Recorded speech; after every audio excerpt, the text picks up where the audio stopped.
안녕하세요. 이제 어린이집 다니는 아이 하나를 둔 30대 여성입니다. 친정어머니의 도움을 받아 아이 키워가며 장사해서 돈 벌고 그렇게 살아요. 결혼 전에는 애는 엄마가 키우는 게 맞다고, 왜 친정어머니고 시어머니고 힘들게 하는지 모르겠다 생각했었는데, 살아보니까 그게 그렇게 마음먹은 대로 안 되네요. 그러니까 사람이 겪어보기 전에 함부로 말을 하는 게 아닌가 봐요. 아무튼 평소라면 씻고 자기 바쁠 시간인데, 오늘은 낮에 커피를 많이 마셔서 그런지 잠도 안 오고, 그래서 제 이야기를 좀 해볼까 합니다. 솔직히 자랑할 만한 이야기도 아니다 보니 어디 가서 말해본 적이 없는데 오늘은 왠지 하고 싶기도 하고요. 남편하고는 제 나이 딱 30이 되었을 때 친구의 소개로 만났어요. 친구가 어떤 마음으로 주선해준 소개팅인지는 모르겠지만, 짐작컨대 대학 졸업 후에 소처럼 일만 하는 제가 안쓰러워 보였던 거 아닌가 싶어요. 아버지와 사별 후 혼자 힘으로 저를 키워주신 어머니께 하루라도 빨리 효도하고 싶은 마음밖에 없었거든요. 아무튼 친구의 성화로 소개를 받은 게 지금의 남편입니다. 그리고 이제 와서 말이지만 솔직히 남편 외모는 제 스타일은 아니었어요. 키도 저랑 비슷하고 배도 나오고 나이는 저보다 겨우 1살 많았는데 저희 친정오빠보다도 나이가 많아 보였으니까요. 그래서 처음엔 친구가 나를 뭘로 보고 이런 남자를 소개시켜줬나 싶었을 만큼 기분이 별로였어요. 하지만 대화를 좀 나눠보니까 그래도 사람이 진지하면서도 위트도 있고 무엇보다 자신만만하더라고요. 자기가 서울에 자기 아파트도 하나 있고 대기업은 아니지만 정년보장이 되는 거나 마찬가지인 직장도 다니고 있다면서, 그리고 저더러 속물이라는 사람들도 분명 있겠지만 그런 이야기를 듣고 있으니 사람이 좀 달리 보이는 거예요. 외모가 밥 먹여주나 뭐 그런 생각도 들고, 그래서 남편이 한 번 더 만나보자는데 그러자 했어요. 그리고 그런 만남이 몇 차례 더 이어지는 동안 남편은 늘 저를 데리러 오고 데려다 주었습니다. 따지고 보면 먼 거리도 아니었는데 그렇게 해야 자기 마음이 편하다면서 말이죠.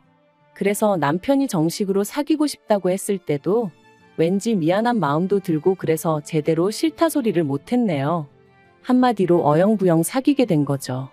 그리고 정신 차려보니까 결혼까지 약속한 상황이었고요.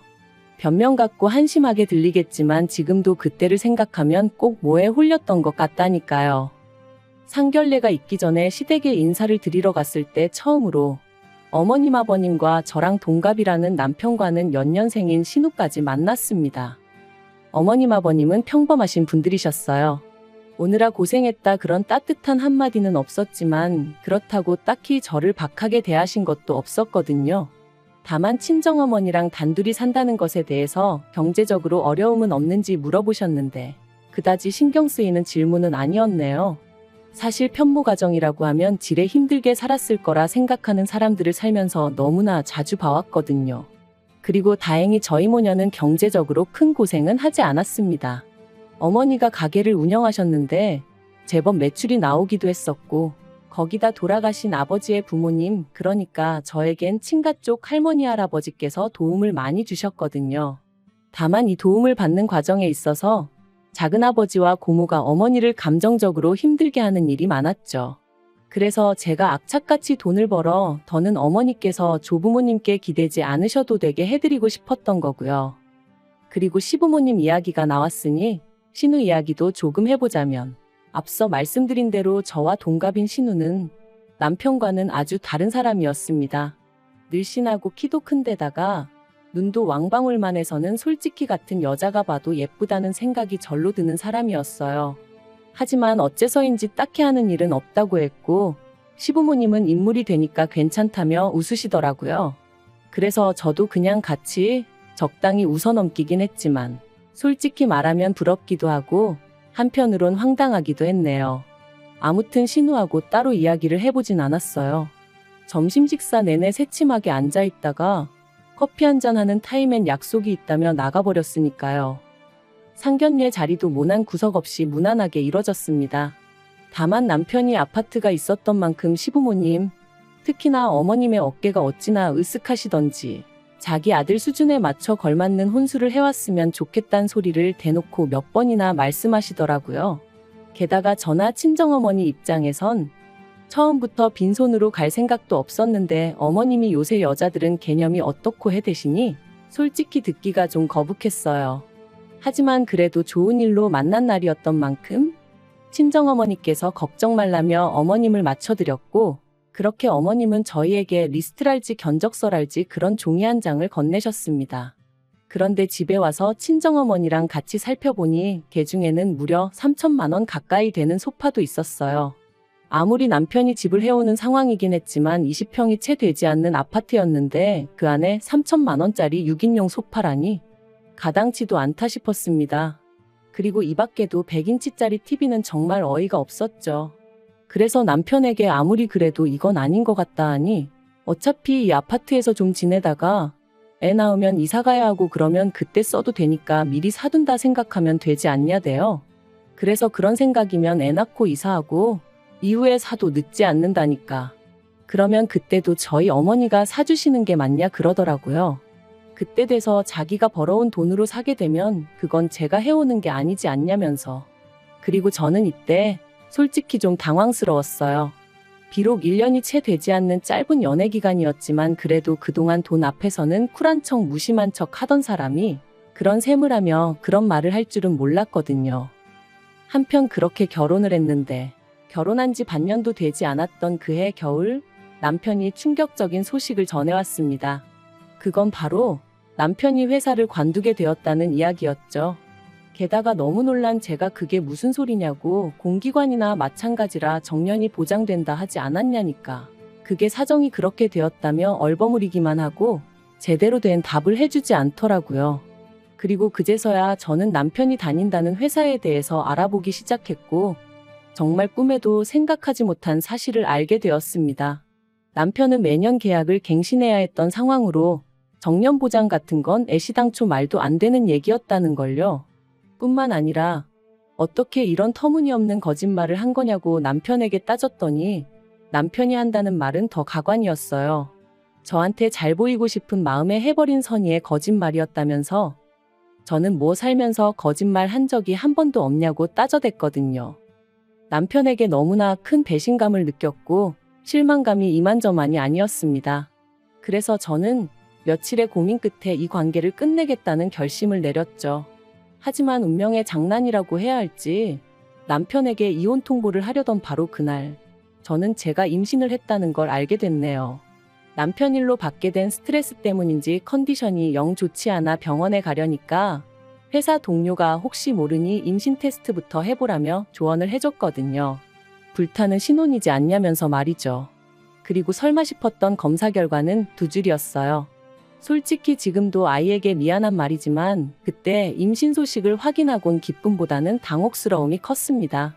이혼을 결심한 마당의 아이라니 말 그대로 눈앞이 깜깜해진 기분이었죠. 결국 아이도 있고 남편도 남편대로 뒤늦게나마 미안하다 해오면서 이혼 이야기는 흐지부지 되었어요. 그리고 이후로는 출산 직전까지 일하고 첫돌까지 제 손으로 직접 아이를 키웠습니다. 그런데 육아휴직 끝나고 회사에 복귀했더니 제 자리는 이미 다른 사람이 차지하고 있었고 저는 터무니없는 곳으로 발령이 나대요. 너무 황당해서 이게 어떻게 된 일이냐고 나한테 왜 이러냐며 대표를 찾아가 따져도 봤지만 소용이 없었고요. 회사 일이라는 게 그때그때 상황에 따라 팀도 바뀔 수 있고 하던 일을 넘겨받을 수도 넘겨줘야 할 때도 있는 거라며 오히려 저를 아마추어 취급을 해대더라니까요. 그리고 결국 저는 그런 핍박을 3개월 정도 겪다가 회사에서 나왔습니다.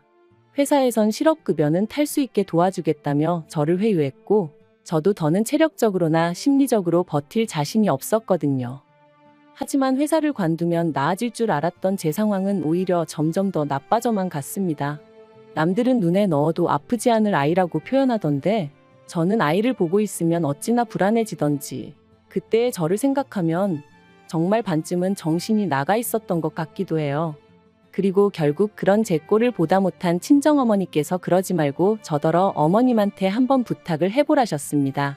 당시 친정어머니는 가게 운영으로 외손자인 저희 아이를 봐줄 겨를이 없으셨지만 어머님은 이따금씩 취미생활로 장구를 치러 가시는 것 말고는 크게 바쁜 일이 없으셨거든요. 그러니 그런 어머님께 아이를 맡기고 저더러 무슨 일이라도 해보라는 말씀이셨죠. 하지만 사실 친정어머니께는 진작 말씀드리지 않아서 그렇지 저라고 왜 그 생각을 안 해봤겠어요. 회사를 관두는 건 정말 내키지 않아서 아닌 게 아니라 몇 번이나 부탁드려봤었는걸요. 매달리다시피 사정도 해봤고요. 그런데 어머님은 다 늙어서 내가 왜 그런 고생을 해야 하냐 하며 거절하셨습니다. 애는 엄마가 직접 키워야 한다면서 말이죠. 그리고 이 모든 상황을 알게 되신 친정어머니께서는 그럼 당신이 아이를 봐주겠다 하셨습니다.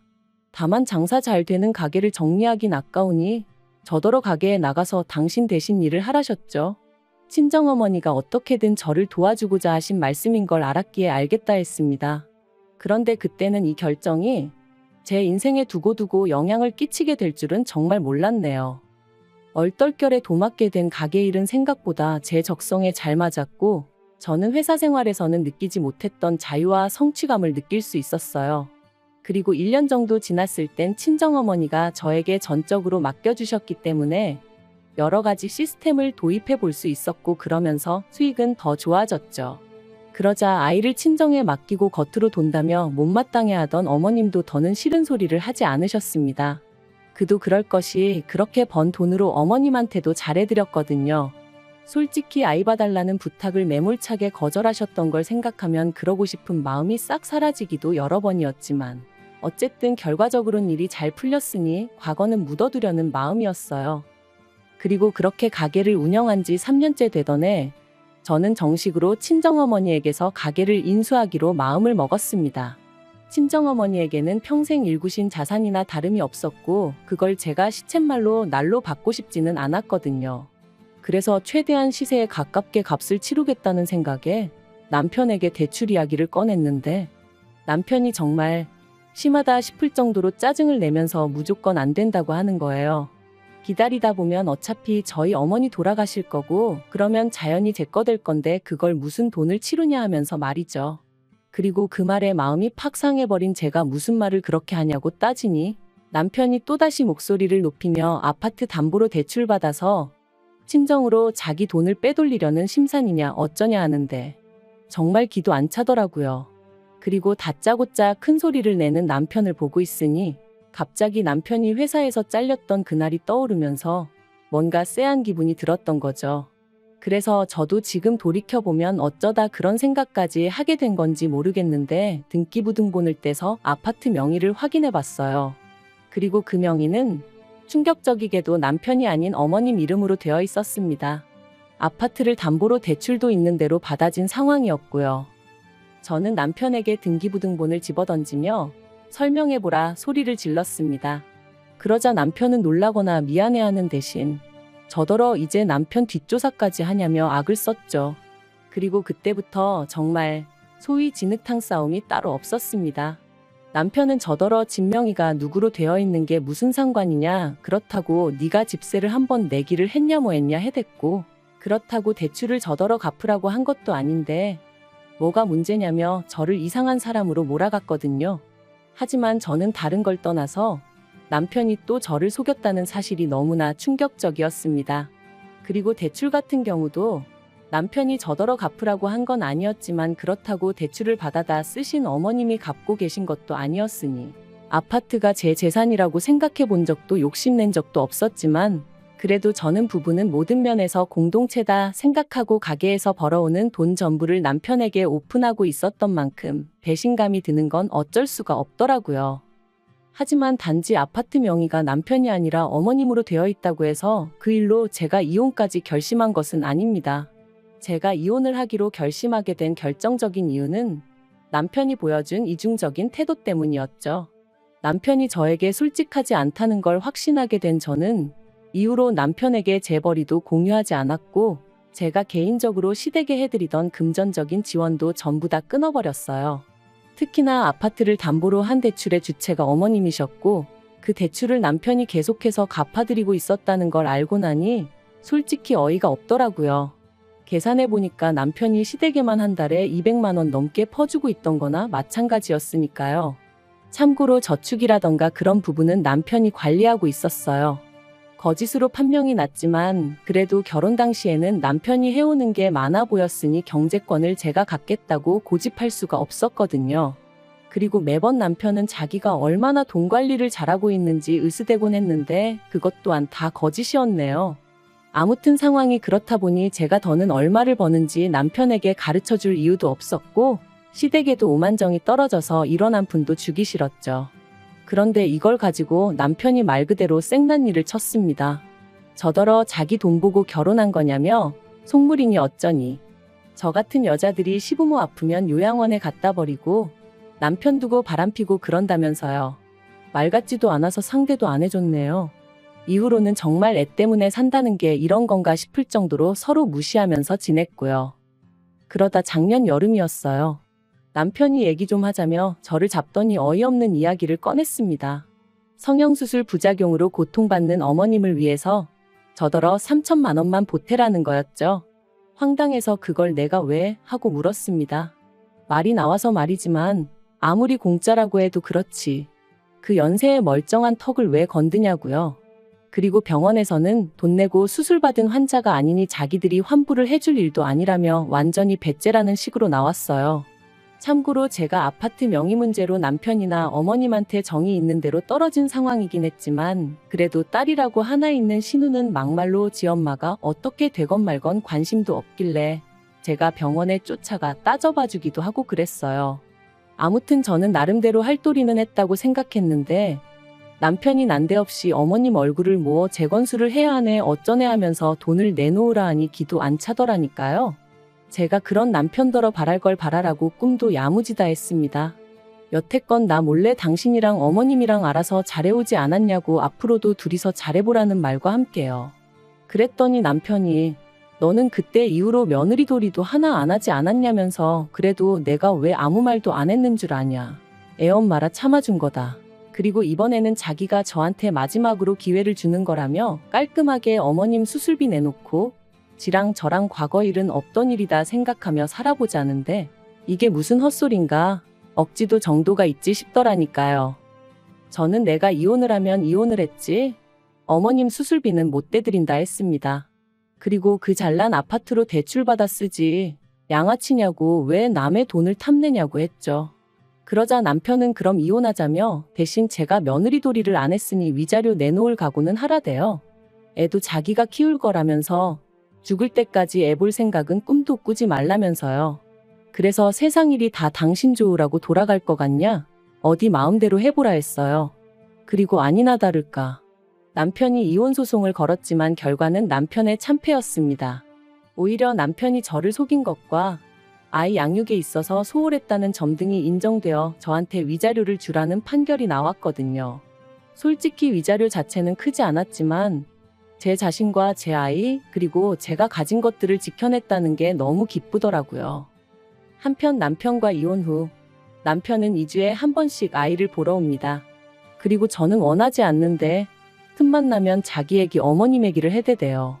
그래도 애압받아 보니 애 앞에서 무안을 주긴 그렇고 그래서 들어는 줬는데 일단 신우가 대출받아서 어머님 재건수술 해드렸는데 그게 잘 안 된 모양이더라고요. 그리고 남편은 저 떠보려고 하는 소린지 뭔진 몰라도 걸핏하면 저랑 이혼하고서 어머님한테 크게 혼났다며 제가 자기를 용서해주면 자기는 모든 과거는 묻어두고 살 자신이 있다나 어떻다나 헛소리를 해댔죠. 그래서 이번 주부터는 주말에 아이인계는 친정어머니한테 부탁드리고 저는 빠져 있으려고 합니다. 헛소리 들어주는 것도 하루 이틀이지. 돈이라도 내고 떠들던가. 진짜 꼴보기 싫은 사람이 쓸데없는 이야기를 계속해대니 죽을 맛이더라니까요. 아무튼 어머님 수술이 잘못됐다는데도 남편 얼굴이 수척해졌는데도 별 생각이 안 드는 거 보면 정말 이제 남보다도 못한 사이가 되었나 봐요. 차라리 생판 모르는 남이 굶는다고 하면 그게 더 안쓰러울 지경이라니까요.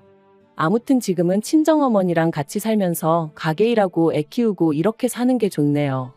한때는 애 아빠 없이 어떻게 애를 키우나? 어머니는 사별 나는 이혼. 말하기 좋아하는 사람들이 얼마나 뒤에서 떠들어댈까 그런 걱정도 들었는데 지금 생각해보면 참 쓸데없는 기우였어요.